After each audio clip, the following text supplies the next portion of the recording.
దేవునికి స్తోత్రము. అనుదిన వాక్య ధ్యానమునకై ఈరోజు 2025 సంవత్సరము అక్టోబర్ నెల 11వ తారీఖు. ఈరోజు ధ్యాన వాక్యము పరిశుద్ధ గ్రంథము నుండి సామెతల గ్రంథము 19వ అధ్యాయము 21వ వచనాన్ని మనం ధ్యానించుకుందాము. ప్రియ దేవుని బిడ్డలారా, శ్రేష్టమైన ప్రశస్తమైన యేసు ప్రభువు వారి నామములో మీకు శుభములు దీవెనలు కలుగునుగాక. నేటి ధ్యాన వాక్యాన్ని మనము చదువుకొని శుద్ధ హృదయముతో మనము ధ్యానించుకుందాము. ప్రభువు దీవెనలు మనము పొందుకుందాము. సామెతలు 19:21.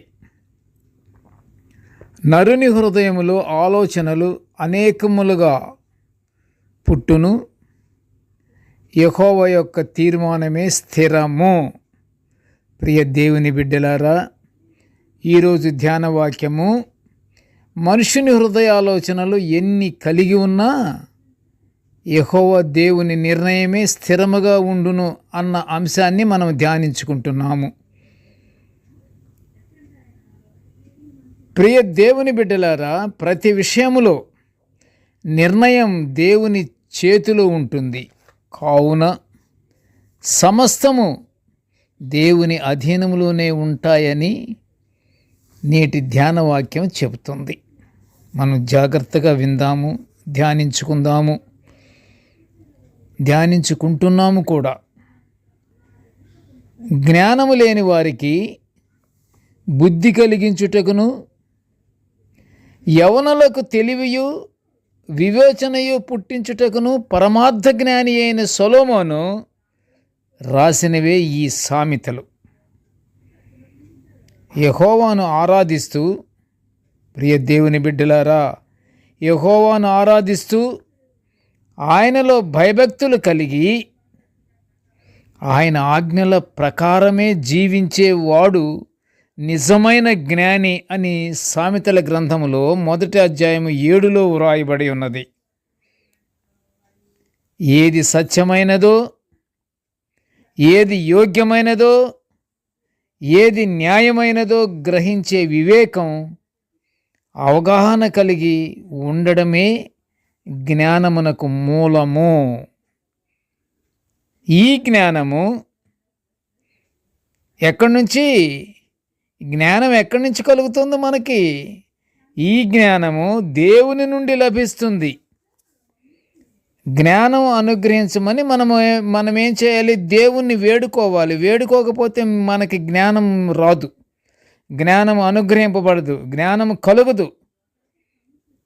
మనము దేవుని నుండి లభిస్తున్నటువంటి జ్ఞానాన్ని, అయ్యా మాకు జ్ఞానం అనుగ్రహించు తండ్రి అని మనము దేవుణ్ణి వేడుకోవాలి. ప్రియ దేవుని బిడ్డలారా, మానవులమైన మనలో పుట్టే ఆలోచనలు, ప్రణాళికలు ఎన్నో రకాలుగా ఉంటుంటాయి. అవి క్రమ పద్ధతిలో దేవునికి ఇష్టంగా ఉండే విధంగా ఉండేటట్టుగా మనలో జ్ఞానం ఉండాలి. ఆ విధంగా మనము జ్ఞానము కలిగి మనము ప్రవర్తించాలి. అవన్నీ క్రమ పద్ధతిలో ఉండేలాగున మనము దేవుని వేడుకోవాలి, అంత జ్ఞానం ఇవ్వయ్యా తండ్రి అని. ప్రాచీన కాలంలో పొడుపు కథలు ఒక వినోద క్రీడ. పొడుపు కథలకు జవాబులు చెప్పగలడాన్ని జ్ఞానమని భావించేవారు. పొడుపు కథలు వేసి ఇదేమిటి అని అడుగుతుంటాం మనం. ఇప్పుడు కూడా పొడుపు కథలు ఉన్నాయి. అలా ఇలా అనేసి దాన్ని ఏమంటారు అని అంటాం. అది మనం జ్ఞానంతో కానీ మనం విని యోచనాపరంగా చెప్పగలగాలి. మనం దాన్ని చెప్పడమే జ్ఞానమని భావిస్తుండేవాళ్ళట. జ్ఞానం మంచి బుద్ధిని కలుగజేస్తుంది ప్రియ దేవుని బిడ్డలారా. కాబట్టి జ్ఞానానికి విధేయత కలిగిన వారిని యెహోవా దేవుడు ఖచ్చితంగా కాపాడతాడు. ఎందుకు?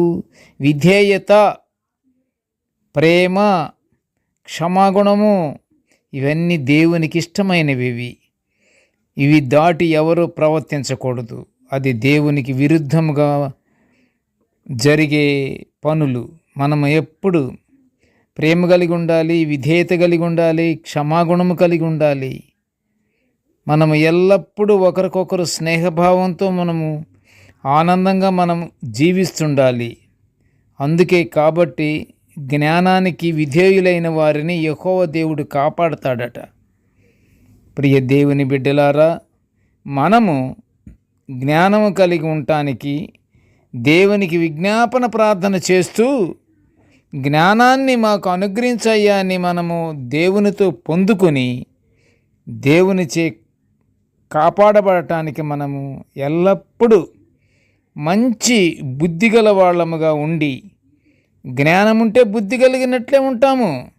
బుద్ధి కలిగినట్లుండి దేవునికి ఇష్టప్రకారంగా, దేవునికి ఇష్టమైనటువంటి రీతిలో జీవించుచు మనము పరలోకాశీర్వాదాలు పొందుకుందాము. ప్రార్థన చేసుకుందాము.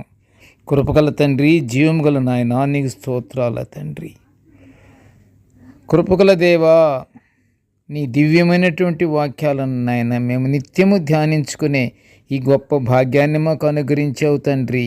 ఆ ప్రకారంగా మేము నిత్యము దేవా, మేము మంచి జ్ఞానము కలిగి దేవా మేము ధ్యానించుకునే భాగ్యాన్ని మాకు అనుగ్రహించు నాయన. నీకు స్తోత్రాలు తండ్రి. ప్రభా, మాకు జ్ఞానాన్ని అనుగ్రహించు నాయన. ఇదిగో తండ్రి, నేటి ధ్యాన వాక్యాన్ని ఇప్పుడు వినుచున్న ప్రతి బిడ్డను ఆశీర్వదించయ్యా. ప్రతి బిడ్డకు తండ్రి దేవ అనేకమైనటువంటి ఆలోచనలు